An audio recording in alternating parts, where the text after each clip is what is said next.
Barbe Noire n'a pas réussi à passer Beppo. Beppo niveau Yonko. Et oui, j'utilise les mêmes arguments que les anti-Mihawk. C'est moi ou Facecam, Barbe Noire, c'est un loser. À chaque fois qu'on le voit en action, il perd. Ou bien il se fait humilier, on voit la peur dans ses yeux, face au Séraphin de Mihawk, face à Beppo, face à Magellan, face à Barbe Blanche, à Marineford, face à Shanks, il a fui. Mais il a fait une cicatrice à Shanks hors champ. Quand c'était Ace, il l'a gagné, mais c'était hors champ. Face à Barbe Blanche, il est arrivé quand il était déjà à l'article de la mort. Il avait juste à cueillir son fruit du démon. La revanche des pirates de Barbe Blanche, il l'a gagné, mais c'était hors champ aussi. Tous les autres fruits qu'il a récupéré hors champ, la victoire sur les révolutionnaires hors champ, quand il a attrapé Kobe hors champ, même quand il a mis la cape pour récupérer le fruit du démon, c'était hors champ. Donc vous avez vu, il y a quelque chose. Je suis pas fou. Non mais si j'ai tort, faut me le dire. Toutes ces victoires se font dans l'ombre, mais dès qu'il est en pleine lumière, il échoue. Je trouve ça fort comme image. Attention, je ne dis pas qu'il est pas fort, je ne dis pas qu'il est pas intelligent, je ne dis pas qu'il est pas sournois, qu'il n'a pas un plan en tête. En plus, à chaque fois qu'il n'arrive pas à obtenir quelque chose, il y a des circonstances, comme l'intervention de Riley, là c'est l'intervention de Beppo. Je vais vous donner un exemple avec Shanks. Il arrive, il one-shot le petit kid, il prend tous ses poneglyphes, il détruit le bateau, c'est une victoire complète dans la lumière. Chez lui, rien ne se fait face cam. On l'a vu attraper Bo Hancock, échoué. Il a envoyé un membre de son équipage pour récupérer le fruit de Ace, face cam, ça a échoué. Pudding, hors champ, ça a fonctionné. Quand on le voit en action, c'est pour qu'il échoue. Je trouve ça très bizarre. Et Oda le fait exprès. Je sais qu'il le fait exprès. Quand je dis défaite, c'est qu'il vient pour quelque chose et il repart sans.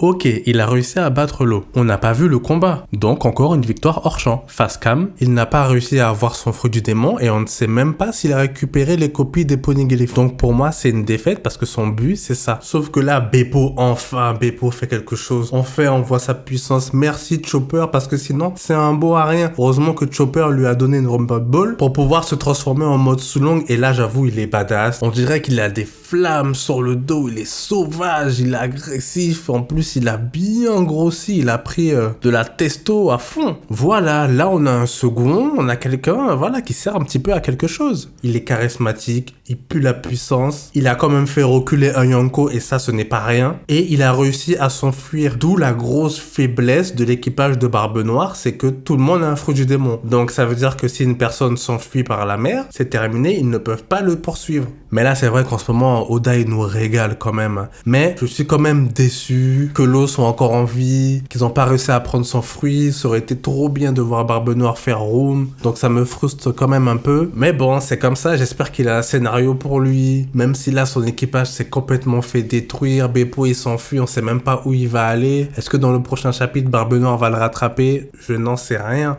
Ou est-ce que c'est le gars à la cicatrice qui a la possibilité de faire des tourbillons qui va le récupérer? Aucune idée. Mais en tout cas, excellent chapitre. Ensuite, on a le combat de Garp. Et là, je vois tout le monde sur les réseaux commencer à dire que si Aokiji est le 10e de l'équipage, ça veut dire que les amiraux sont nuls, qu'ils n'ont pas de puissance. En plus, Garp a réussi à le frapper. Oh là là. Il lui a mis une grosse attaque, exactement comme Barbe Blanche a mis une grosse attaque à Akainu. Mais c'est rien, il est encore en vie, il est debout, calmez-vous un petit peu. On ne connaît pas la vraie motivation de Aokiji. Et en plus, quand il dit qu'il ne connaît pas l'homme avec la cicatrice de flamme, je pense encore qu'il ment. Et s'il fait partie du Sword, c'est normal qu'il se fait poutrer par Garp. Il va pas faire une attaque pour blesser son supérieur, ça n'a aucun sens. Donc il fait semblant de perdre, je trouve ça normal. Les deux font semblant. Et comme par hasard, Aokiji spam des attaques qui ne tuent pas. À chaque fois, il fait la même chose. Il n'achève pas ses ennemis. Quand tu réussis à congeler une personne, tu attaques derrière pour le finir. Et Garp, lui, il joue son rôle. Soit il ne sait pas que c'est un infiltré et lui, il y va à fond. Par contre, soit il sait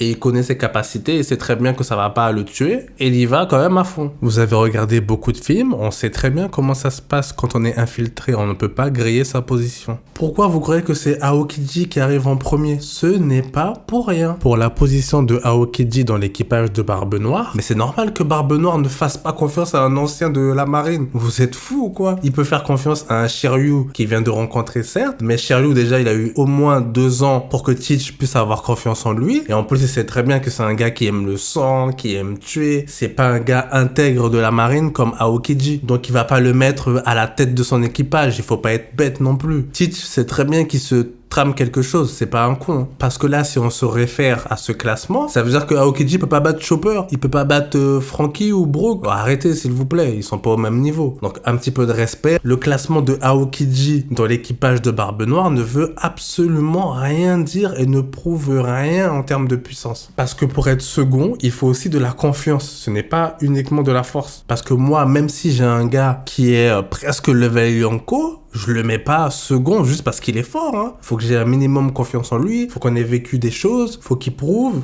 Arrêtez de croire que les classements des équipages, c'est uniquement toi t'es fort, bah t'es second. Toi t'es un peu moins fort, t'es deuxième. Toi t'es troisième.